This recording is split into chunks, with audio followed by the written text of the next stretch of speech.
All right. I think we'll get started here. I know my guy Matt's in here right now, and he's going to log on to start talking here in a second here. But appreciate, especially Matt, for joining us. Matt, it always still gets me excited when I call you ESPN's Matt Miller. Still not used to it. Love it, but still not used to it, which is a good thing, man. But we'll let Matt hop in here in a second. You should be invited to speak, Matt, whenever you're ready. But as Matt's getting set up, appreciate everyone joining. It was a busy week this week. Shrine Bowl 1000 came out.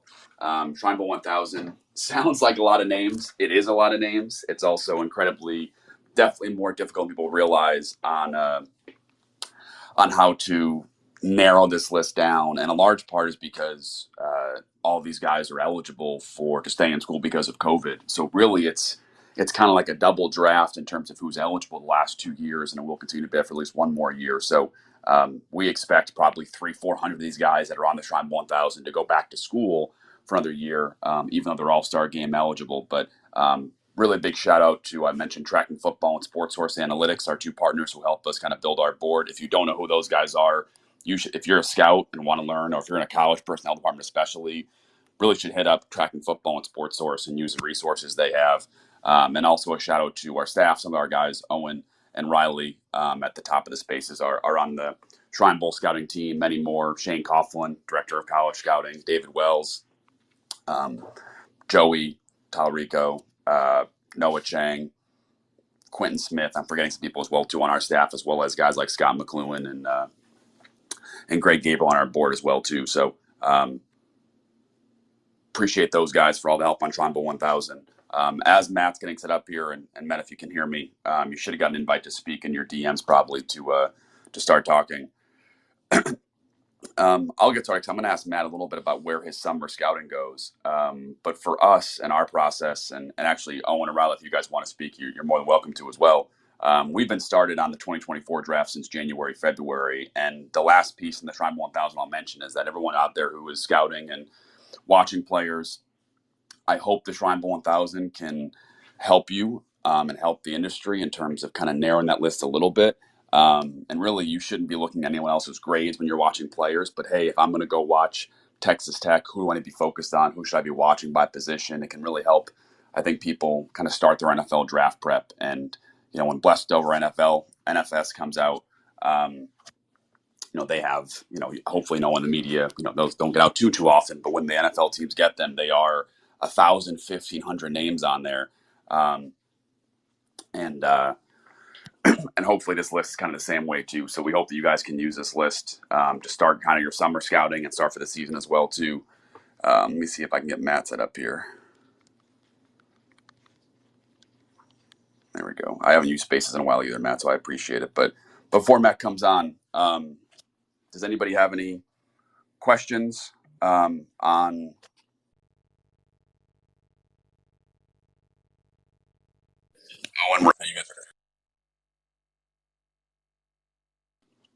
I think we got Matt set up here coming in a minute. There he is. Matt, one more time. I think you're muted, Matt. This is it. It's like a Zoom call. There he is. He did it. ESPN's Matt Miller. I'm an old man. He did it. I'm an old man. This technology is crazy. I'll be honest. This is my first Twitter Spaces. I promise next time I will know what I'm actually doing. But I appreciate the kind words. I was listening. I'm excited.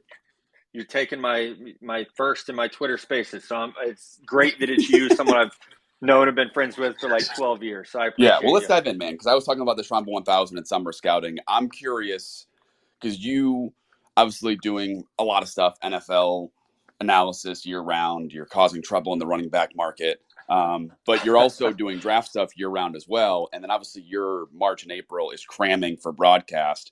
And I know you take a little bit of time off in the summer as well, too. But where are you at in your summer scouting? You've done a couple articles so far, but where are you kind of at so far?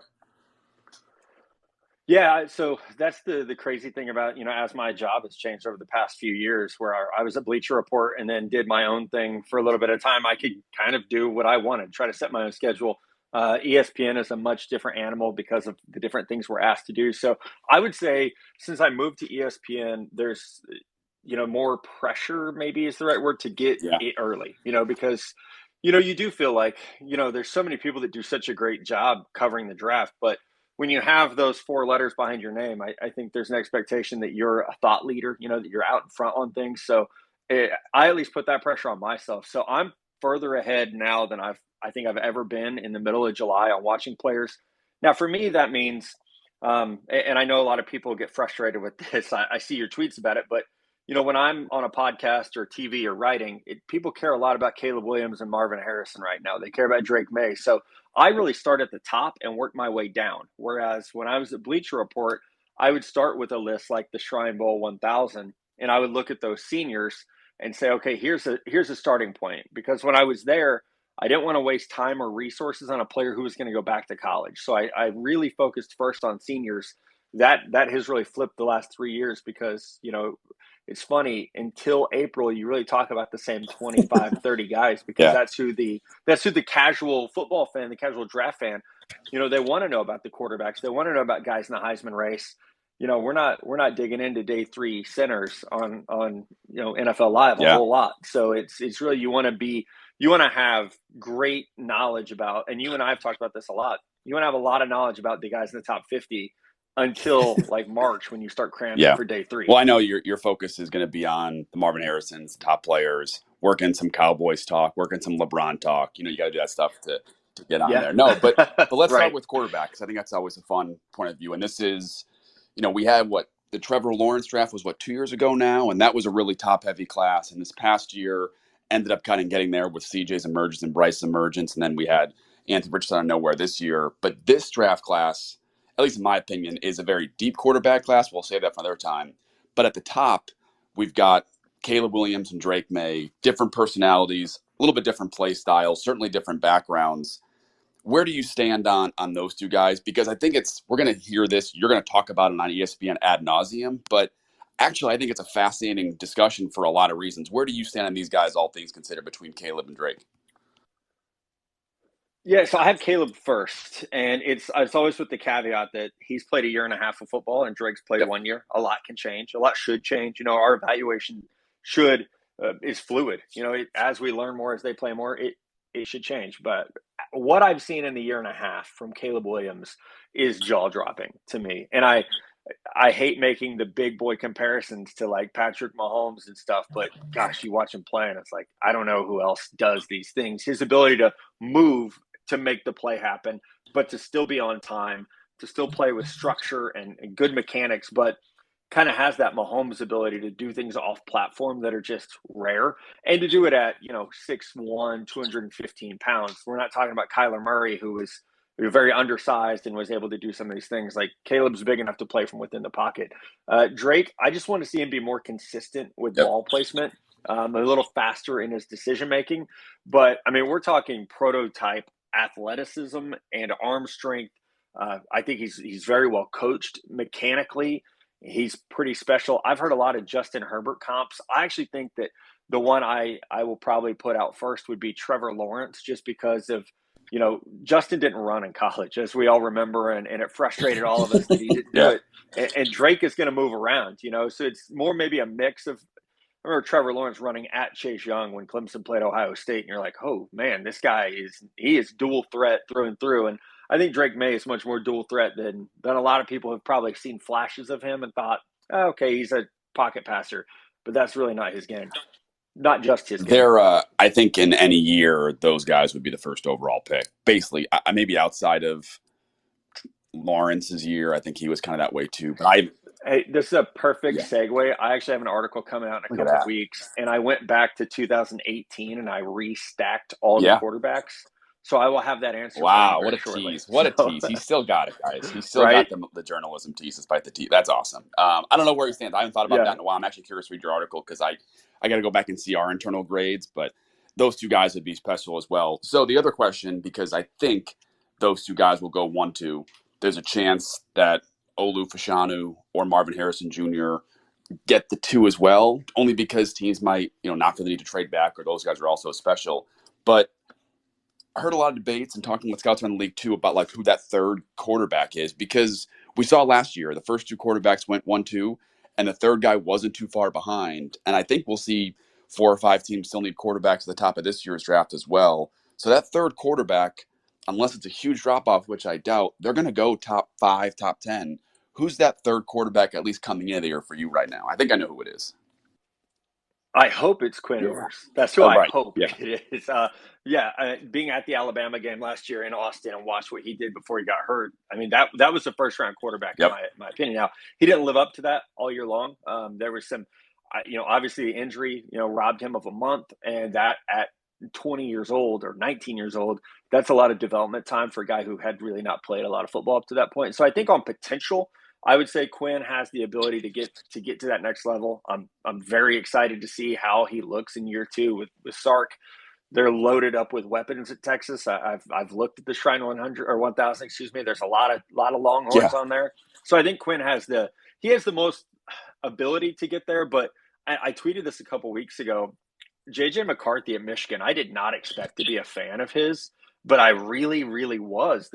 You watch a guy on Saturdays or in the playoffs, and you're watching them, but studying JJ McCarthy, he does so many things better than I expected him to do. So if I had to say, like, hey, here's a guy that's maybe, if I had to do a big board right now, he wouldn't be in the first round. But if I could like put a star next to someone and say the arrow is kind of pointing up here, especially if he gets more opportunities as a passer, where I think he could really push his way up. Does the lack of the mullet that Quinn Ewers has now lost It impact you at all? It helps. helps. It's a positive. Okay.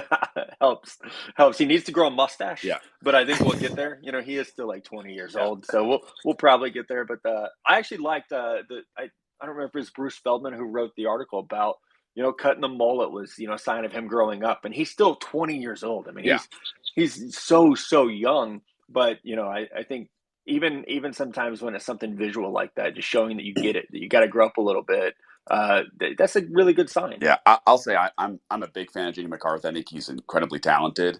I am a bigger Quinn Ewers fan. I was down to Texas a month ago now after we announced the Shrine Bowl moving to Frisco and got a chance to meet with the Texas staff as well too, and just everything that's coming for Quinn Ewers. I think it's college ball playoff, maybe undefeated season, Heisman candidate. Like I think he's going to be that level of guy. I think last year catered off for sure, and I think it's pretty clear that he did. And even Texas would admit that hey, kind of lost a little bit towards the end of the year, but that Bama first half told me a lot of what I need to know about who that guy might be.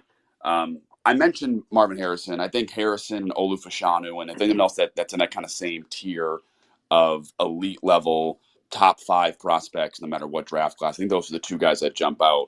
We'll go to Harrison first. I think you've tweeted about him before too.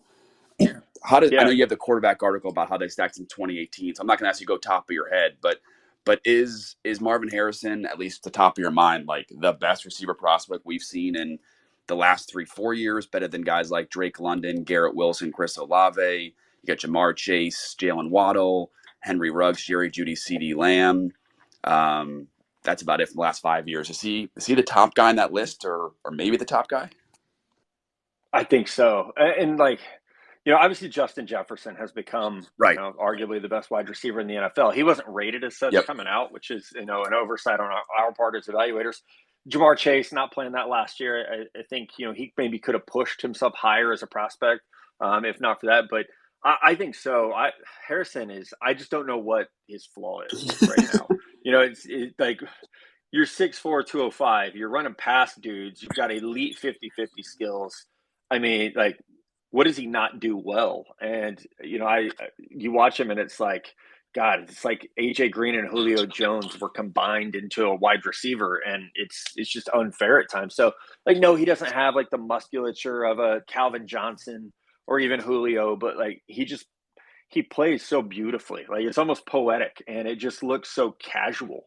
Like he's not even trying that hard, and he's the best wide receiver in college football. So it's scary how good he is. And I also I know my big thing is like scout the player, not the helmet. But if I'm taking a wide receiver, you could be damn sure I'm going to look at Ohio State first, because the job that Brian Hartline has done, like those Ohio State wide receivers, they don't miss. I mean, since Devin Smith, like you just don't miss when you draft a receiver from Ohio State. So that would make me also feel a lot better about his ability to come right in and be a playmaker. Is look at all the wide receivers who come out of there, and they're ready to go right away. Really, for me, the last 20 years, the guys that jump out that were at this level were AJ Green, Julio Jones that one year, Calvin Johnson, Larry Fitzgerald jumps out, and then I love Braylon Edwards at Michigan, and I I think you can make a case that Marvin and maybe Calvin are going to be those top two guys. It's pretty crazy. Have you done Olu Fashanu yet, the tackle at Penn State? I have. I did last year because I thought he was Yeah, coming a lot of out. people So did, and actually, it's just a like, backstory. He yeah. kind of went back to school in large part because he one of those kids who wants to finish his degree. His family kind of encouraged it too. So, along with being a freak talent and athlete, like this kid is smart, has the right mindset. He's still young, like he's still going to be a 22-year-old rookie despite playing 4 years. But go ahead, sorry. No, I mean, I've enjoyed watching him play. I mean, again, I really truly thought he was going to come out last year. So I watched until the day that he announced he was going back. It's funny, you always remember your misses in this business. And I can remember being told, "Oh yeah, he's declaring." And then you get a text or a DM and it's like, "Hey, he's actually going back." And you're like, "Wait, what? There's no way."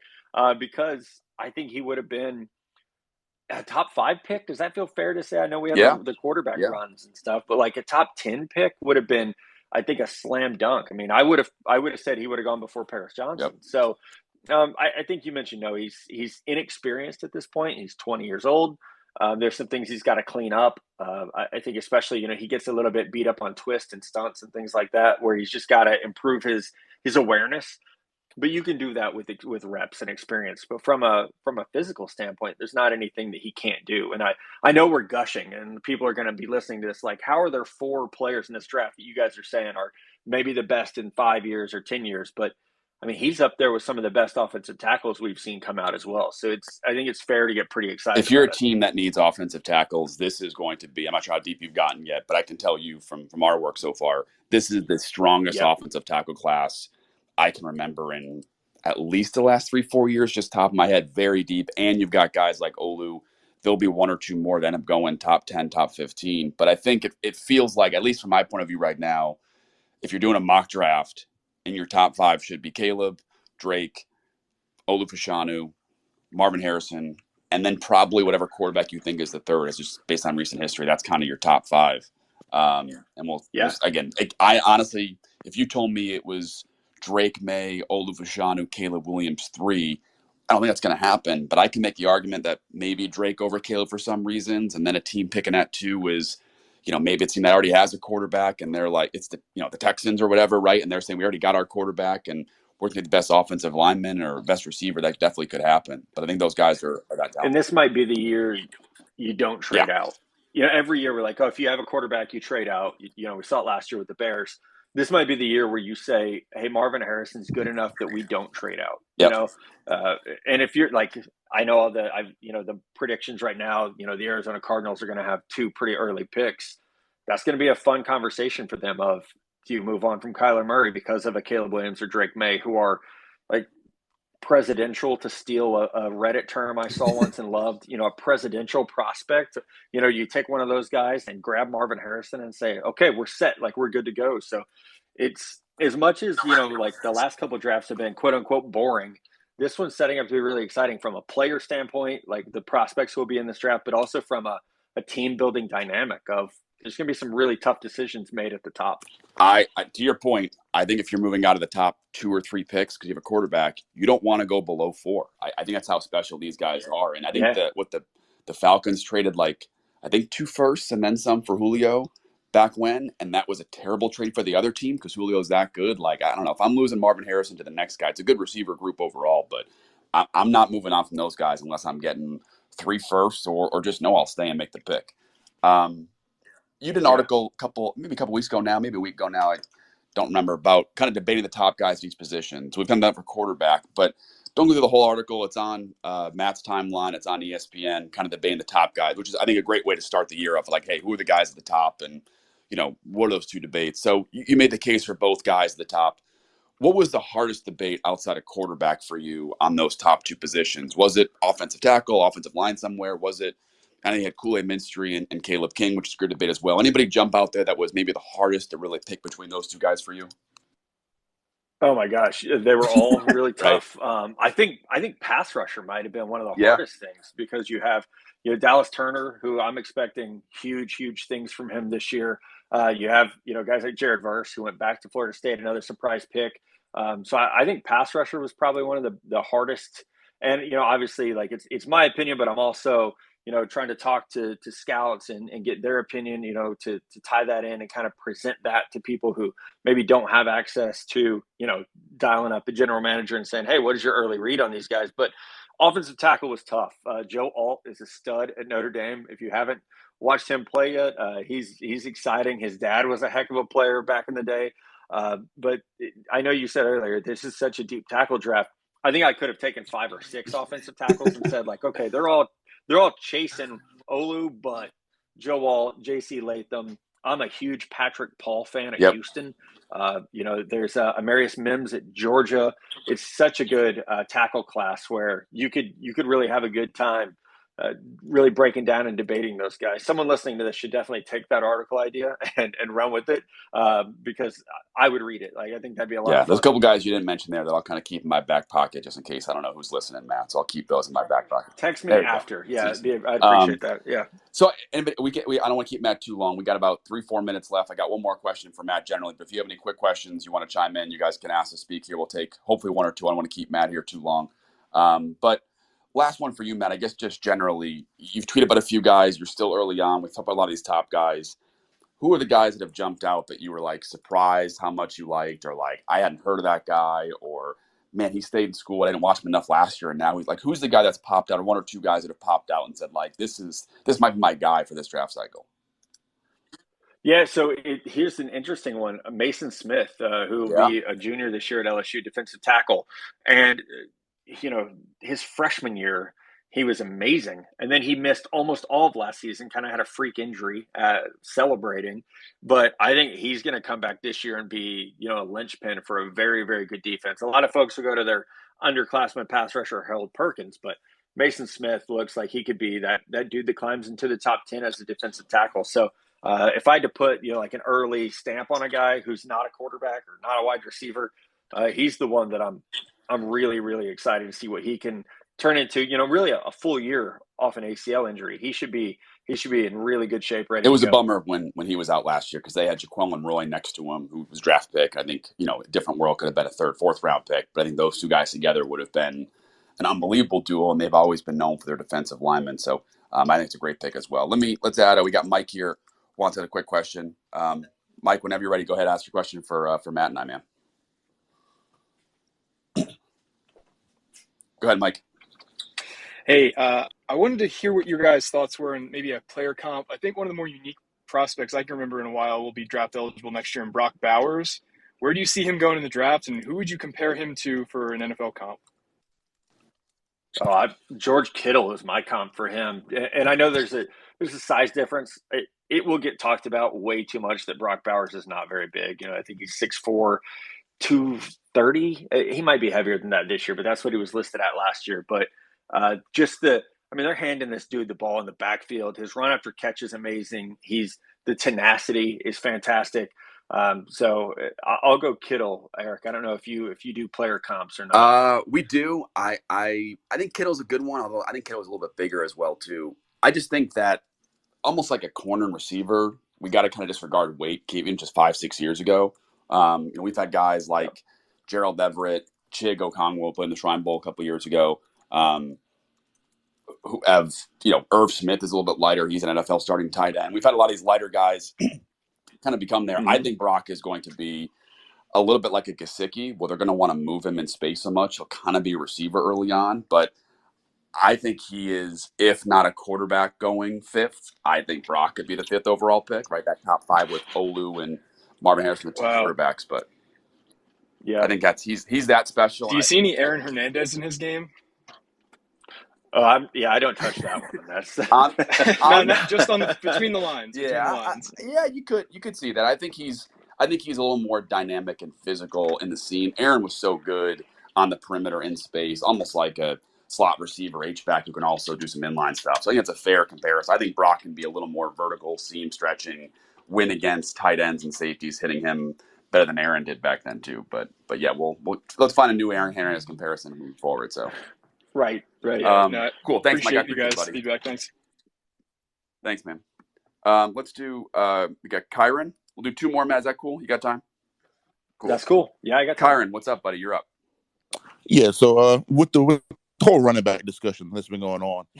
Some of the remedies, some of the remedies, or some of the solutions that have been offered have been maybe to allow for collegiate backs to come out a little bit earlier. Not saying it's going to happen. We don't know if that'll ever happen.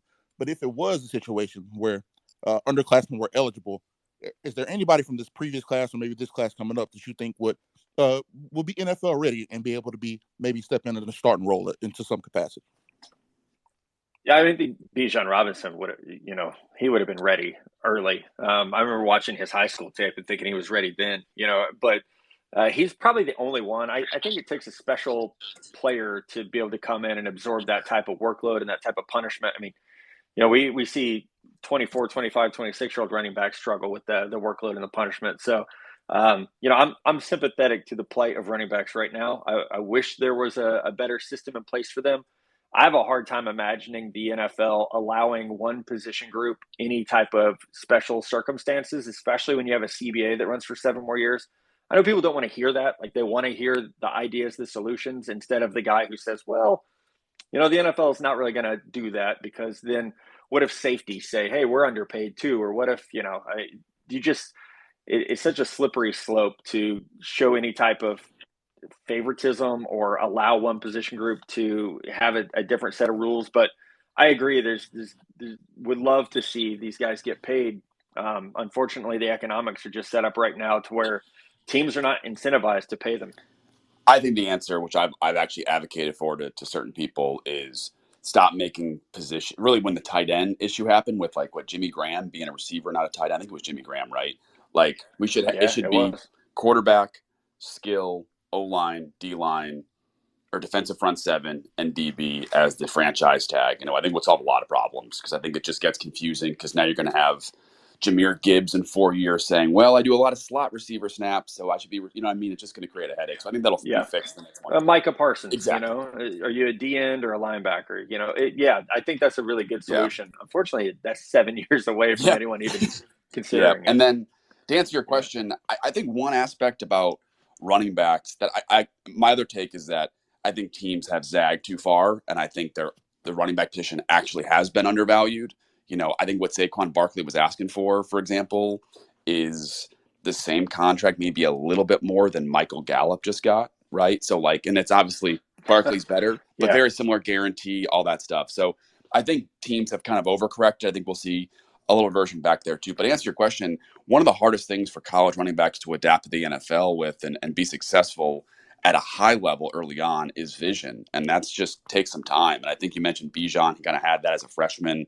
I think Blake Corum of Michigan could have had that if he came out. He obviously thought about coming out this past year too. Braylon Allen at Wisconsin, another guy that jumps out. But the transition from the NFL as a running back, it sounds easy, but even my guy, Isaiah Pacheco, who runs so hard and is so physical and so athletic, it took him 8, 9, 10 weeks of the season to kind of get a feeling for how the vision would adapt to. So it's much harder than people think to go from college to the NFL running back. And if you have a good O-line and you can keep that guy under 6, 7, 8 carries, I think a lot of 5th, 6th, 7th round running backs can be successful. But to be a good running back in the league, it takes a little more than just that.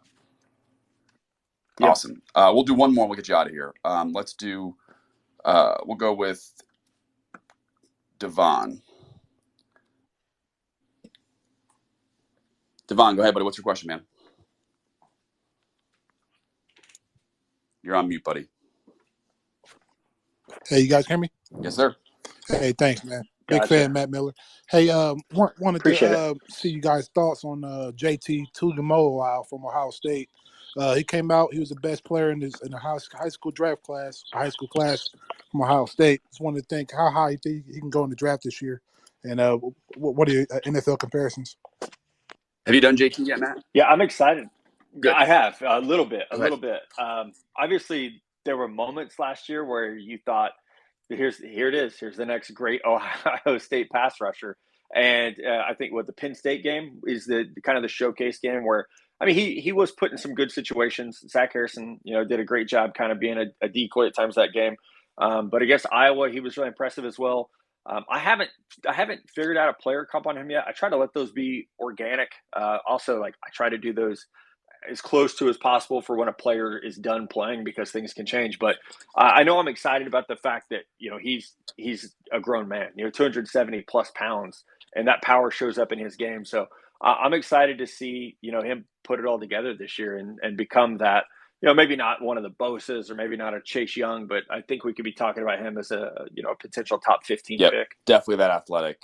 I love the fact he's a high school basketball player, 18 points a game as a 6'4", 230-pound high school basketball player.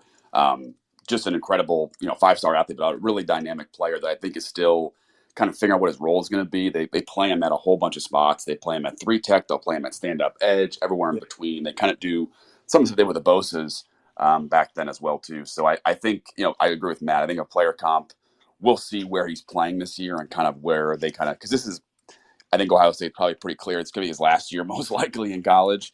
And I think they'll play him where I think his NFL projection is going to be. And we'll see if that's a Zach Harrison role, a 5-tech role. They may use him more, a stand-up role. So I think we'll kind of find that projection comparison-wise. But talent-wise, I'm with you, Matt. I think I'm not sure if he was in discussion for you for that top edge rusher for your article, but I think he might get there by the end of the year for sure. Yeah, he was definitely in the discussion. Yeah. I think I sketched out an early big board, and I'll tell you, I had him at 10. Yeah. You heard me typing. I was looking it up. Yeah. It is a lot of it's on potential, but you see those flashes and you get pretty excited. Yeah. We'll stop there, Matt. 30 minutes is plenty of time with you. I really appreciate it, buddy, for hopping on.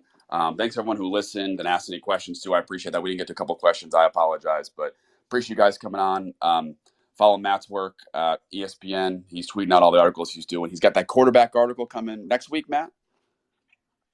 I believe the 26th, I think it is. I should know Clear that calendar. Soon. That's going to be a good article too, man. I'm excited to kind of see all your off-season content and watch you slowly ramp up, man. But appreciate everyone's time. Appreciate everyone for listening. Again, if you haven't yet, check out the Shrine Bowl 1000 at shrinebowl.com and start preparing for the 2024 NFL Draft. It's going to be a good one. So thank you, guys. I appreciate it.